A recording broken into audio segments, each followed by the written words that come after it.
I want my students and the viewers of my art to become more careful, discerning observers of everything.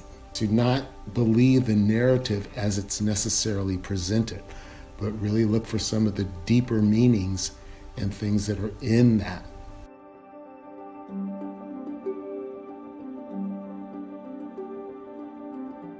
Keith Morris Washington is speaking truth to power through his canvas. In his recent series Black Lives, Keith is documenting communities where Black people were killed by the police, communities where life has continued on.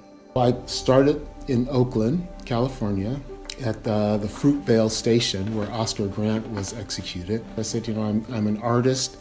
I'm doing a project motivated by the Black Lives Matter movement, and I want to do these drawings of people. Can I take your picture? So most people very much were willing to avail themselves to the project. Over 5,000 miles of driving later, Keith returned to his studio in Massachusetts. What followed were these larger-than-life charcoal portraits, residents of cities like Los Angeles, Ferguson, Cleveland, all of which are unnamed, and that's the point. I did not want to continue to portray Black folks as victims. While they are very specific individuals, they are also stand-ins for the community. Their individual identity is not as important as the collective identity. I'm sure that the cop did not know Tamir Rice's name or background when he rolled up on him, pulled out his gun, and shot this 12-year-old child. So they're just anonymous people in the way anonymous people get killed. Black Lives is currently on display at the Concord Center for the Visual Arts in Concord, Massachusetts. But viewers can also see the exhibit online. This isn't Keith's first series inspired by social justice. His series Within Our Gates, Sight and Memory in the American Landscape outwardly looks just like that, landscapes. But dissecting each piece further, they're actually former lynching sites.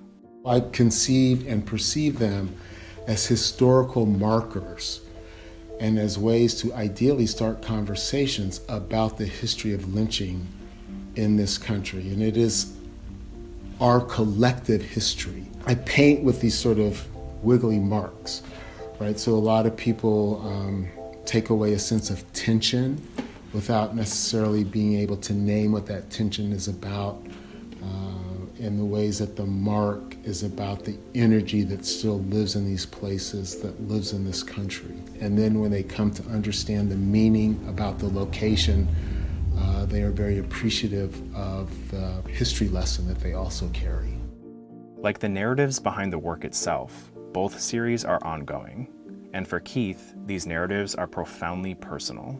My journey, mentally, physically, as an artist, has been filled with both joy and trauma. All really just a reflection of my experience as an African American. But it's always about the sort of creative process. And in ways, I think the creative process is a way to process information, both joyful stuff, ecstatic stuff, as well as the traumatic, devastating stuff.